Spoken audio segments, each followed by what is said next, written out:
If it's Nano Blade, okay, you know what? I'm gonna also get the so I can get the Kitsune out early while having the because I would rather force them to Kitsune. Hello boys and girls, ladies and gentlemen, welcome to today's video. Today's video is your weekly gameplay of some Lifeweaver action. Thank you guys for your absolute amazing support on my recent videos. And by the way, so before the intro, we are in the banning phase. So if you want to have some good time on Lifeweaver, you need to ban Ana. That is the most support in the entire game that gets value against you. And I feel like Juno, if also Juno is banned, because these three supports get really a lot of value against you. So especially Ana. So if you can get if you can get Ana banned, you are lucky. But you're safe when it comes to your hero because no one really bans Lifeweaver. I mean, it's not like he's oppressive or anything. So I hope you guys are doing well, and I just wanted to say thank you guys for your absolute amazing support. I've been really loving I'm making content and all that. I want to ask you guys something. What can I improve when it comes to making content? I just bought a new mic. Well, I used literally every dime I had on my bank account, literally every cent, because it was necessary. My oldest mic that I've had for literally over 4 years, maybe like even 6 or 7, 8 years, which was the Razer 7.1 surround headset. PS4 version. I've used it even on PS5 for years. The best headset I've had for a long time when it comes to mic quality and when it comes to sound. It broke down, so I had to use everything that I have to buy the new one, which is the HyperX Cloud. I don't know, but like the 9 or 7, I don't know, but the newer one. And everybody praised the mic quality. Everybody said the mic quality on this one is much better. So I guess it's a W on my end. I mean, for you guys on your end, but for my end, the sound quality when it comes to audio, like the game audio, it's definitely not really. It's not as directional as the old one. But anyways, I just want to ask you guys, what can I improve? Because I think I might get a little bit of money soon, just a little bit. So what can I do? What can I improve on this channel? Because I'd like to, everything that I make, I want to put it on the channel. Anyways, back to the game. Whenever you want to play Lifeweaver, okay, my 2 DPS literally through the game. Try to put your platforms and key situations and high ground so your team can access them, and so you can mobilize your immobile tanks and DPS and supports. And I really love the team comp on a Lifeweaver because it really smooths out Lifeweaver's issues, which is utility. Lifeweaver kind of lacks in the utility end, unfortunately. Kind of unlucky, honestly, but it is what it is. But yeah, what I wanted to say is it smooths out Lifeweaver's utility issue because he doesn't really offer that much. Not like as good as Ana. He doesn't have like the highest carry potential in the game, but you can carry obviously. But that's why I love the whole Ana combo with the Lifeweaver. Now, in this specific team comp, we're going to be focusing on pocketing the Genji. He is the key to victory for us because they have Ashe. They do have the Nano Blade, but we're going to always put platforms in key areas of how did the Ashe kill herself? It was the Dynamo trying to kill the Genji. Anyways, in key areas, and try to put it in places where when they can access. I mean, I dodged to avoid the Shatter, but the Rhine, blocked it. So really well played by my Rhine. But what I want to touch on is. Since it's a downside, for example, I've seen a lot of people that they follow the tip about pre-placing platforms so you can access high ground, but they only place it in a place where you can access one high ground when there's multiple. So try to put it in between. For example, if you want someone to access that, you can put it a little bit in the back so they can access also that one with the double jump. So, this guy needs to be pulled ASAP, but I mean they charged him out of the LOS, so we need the cleansing effect because we don't have Kiriko and we're running Lifeweaver Ana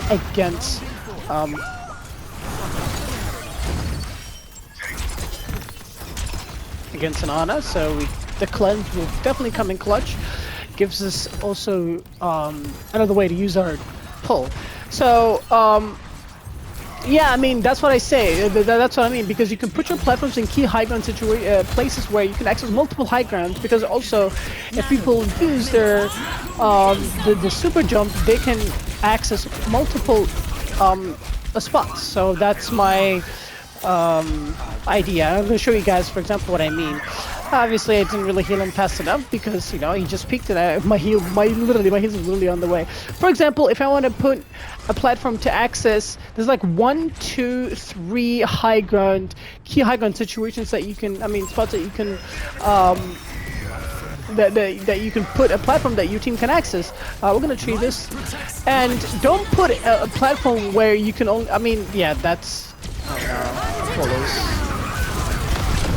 Okay, we can pull him in time, and that's really suicidal to push into something like that. But maybe the Genji actually.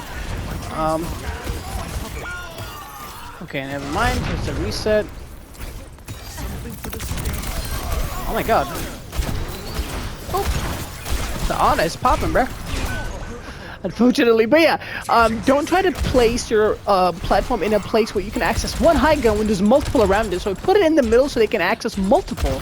So that's the whole idea of playing Lifeweaver, and it took me 10 minutes to explain that, but because this game's kind of chaotic. Anyways, we do have a really solid team. The Ryan is definitely playing pretty well, considering that he's going against an Ana Kiriko, and this map kind of benefits the enemy team more than me, because it's not really. Yeah, that was so settled from the Genji's end. I mean, the Reinhardt end was very badly played on him.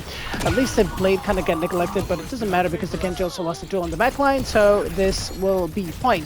But what I wanted to say is this is not really the best map for Lifeweaver, because the line of sight is really not the best, because, you know, it's really close quarters map, and there's a lot of angles and corners, so it's really difficult to play Lifeweaver. It's not like Circle Royale where you can literally pop the hell off as Lifeweaver, one of the best picks on that map.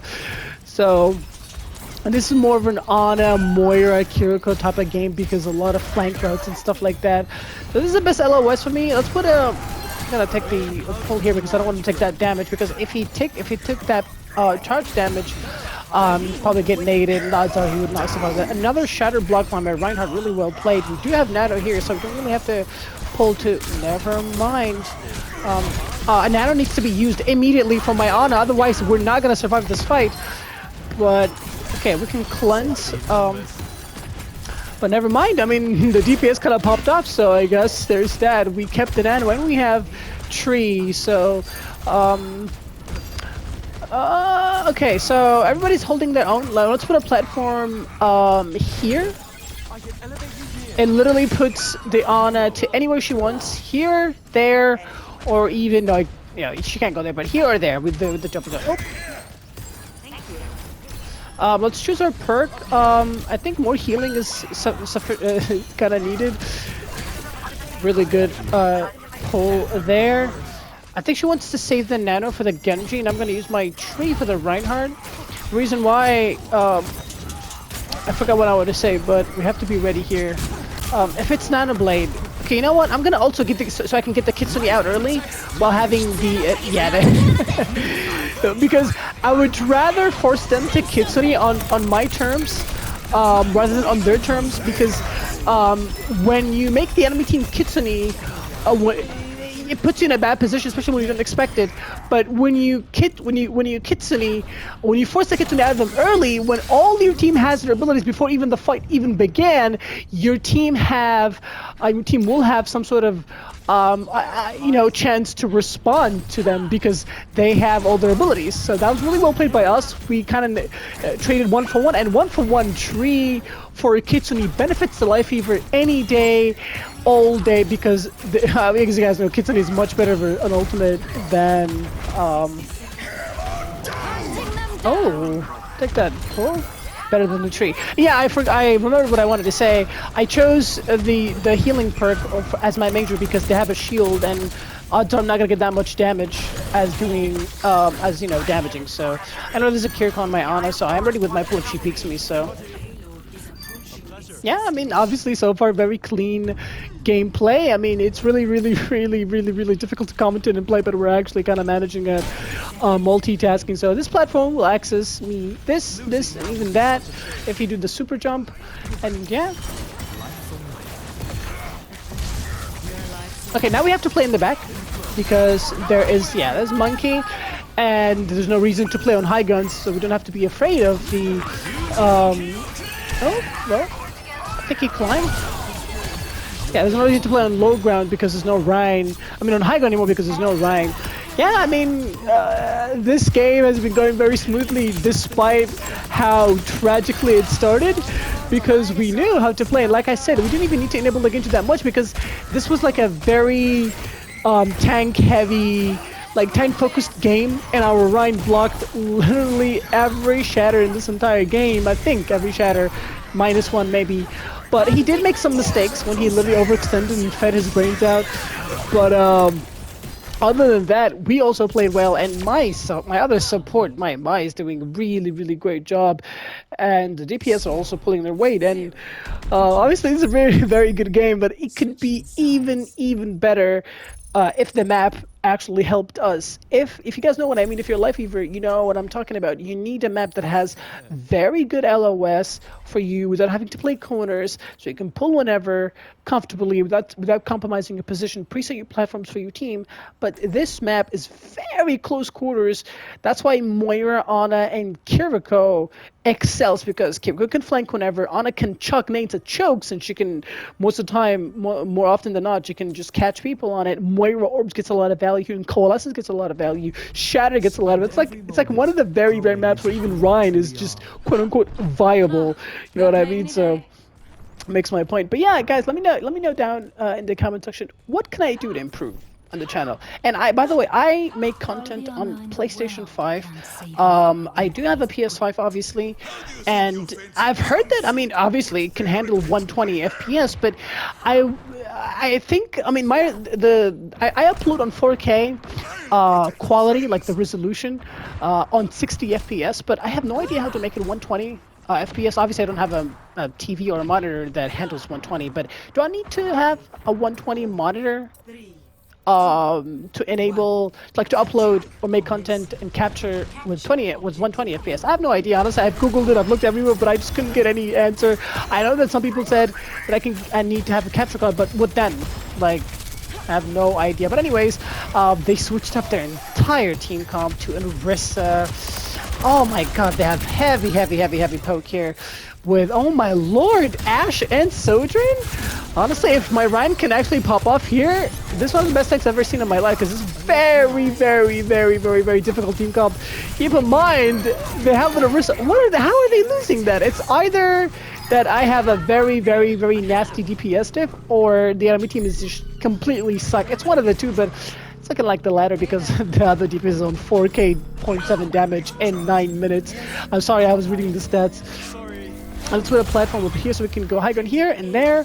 Okay, no, that's my bad. I should have put it just a little bit to the front so you can access that high ground as well. I think I have the DPS diff because, like, even my Genji has more damage than their main damage dealer in the team, which Genji shouldn't have the highest damage. I'm gonna take that pull, not risking it. Okay, my Ana's playing high ground, so I'm playing low ground. Always mark your platforms when you put them. Now we're gonna put a platform at the corner. Oh, I think I'm lagging here. Holy, yeah, I think. Am I gonna be seen? I definitely could have pulled it, but my brain lagged when I had the lag. I was like, am I actually playing or not? I have no idea. Okay.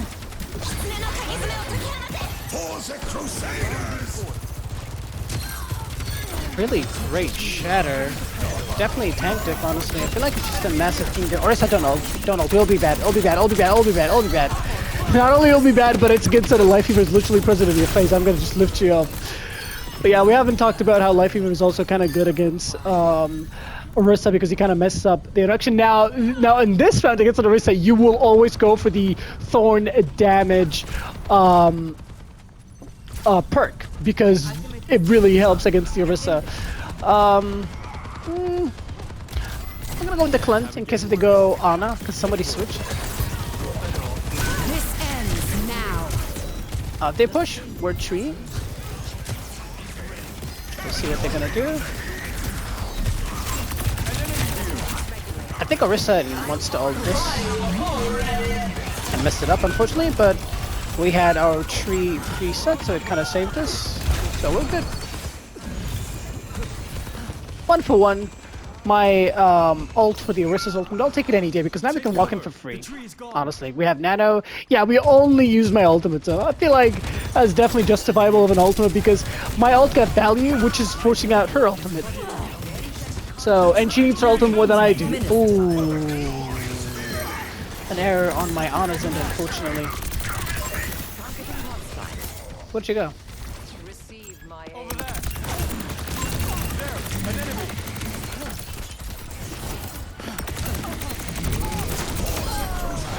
No! I should have put a platform immediately, dang it. But I'd like to say, I think that's what all she wrote. Man, this is just a straight up team diff, man. I mean, there's nothing much to say. But it's one of the very, very, very rare cases in this entire season that I've had a great team, like all around great team. Platform over here so my Ana can get high gun or my even tank if want to, because Ana gives her a chance to line some nasty, disgusting, smelly nades, and we all know how nades can be very impressive. And there it is! She actually did it! She actually did it! And it forced down the Kitsune and the Suzu. Holy shoot! Oh, that was such a great platform because I literally didn't even finish my sentence and it happened. So we already got the value. We got the Suzu out of the way. So now they have Kitsune. Probably have another Orisa ultimate. I'm sorry, we got the Kitsune out of the way. They have Coalescence and another Orisa ultimate. And maybe Visor. But definitely that's about it really. But we also we're close to tree and we have nano. I honestly do not think they can do anything. There is one of the DPS ultimates coming through. My platform is preset. Ryan's going for a charge. Orisa stunned him. Orisa no fortify. Koalas is already out. Genji's out of the fight though, unfortunately. But now we're gonna go with this. We can farm the Orisa even more. Tree at the choke, reinforce our backline. Now they can't even flank to the backline.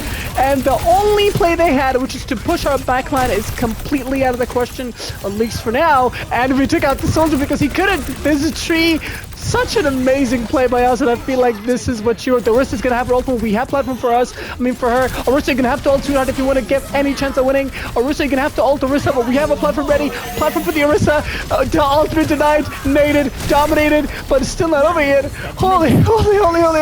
Now this big, oh my god, I'm gonna, an amazing game-ending shatter, but even your visor, oh I fell down, but I was gonna say even your visor's not gonna change the game. Oh, we got it through that. No, I failed. I slipped down. I slipped down. That was literally the perfect visor because I blocked the visor. I could have even dashed away to the top right, but it saved my Ryan and killed him. But unfortunately, that was very chaotic. Fight. We played that very, very well. That tree was just so good because he denied the off angle from the soldier to flank, and it put him in a very awkward situation, and he even died for it because he had nothing else to do. Now everybody resetted with their ultimates. We only have Blade. We need to be able to pocket this Genji as much as possible. Oh, he forced the Kitsune out. We have to be able to, yeah, I mean, as best as we can. Pull is in play, but what about it? I feel like honestly switching and dropping the Ana might have been a costly mistake, but very well played by the Kiriko. I mean, never mind, the Kiriko actually, I just forget, we have Cassidy. Cassidy Kitsune fan hammering to death is absolutely crucial. We definitely saved that Kiriko because that orb would have definitely finished her off. That's why she said thanks, but this game is not over yet. We have tree, we're gonna literally tree on top of the payload. Now, we denied the Coalescence. The Coalescence is not gonna get as much value, really. Our first kill of the fight came through, and boys and girls, ladies and gentlemen, this is how you end the game in style with complete and utter domination. And well, if there's any proof that Lifeweaver can carry if played, Optimally, this would be the perfect demonstration. And boys and girls, ladies and gentlemen, thank you guys for watching. Thank you guys for stopping by. I really hope you guys enjoyed. If you did, like the video if you enjoyed, subscribe if you're new, share with your friends if you learned anything good too. And if you want to support me even more, you can always join the memberships. Also subscribe to my Twitch name, Twitch, same name as my YouTube, and also catch you guys all into the next one. Peace and goodbye.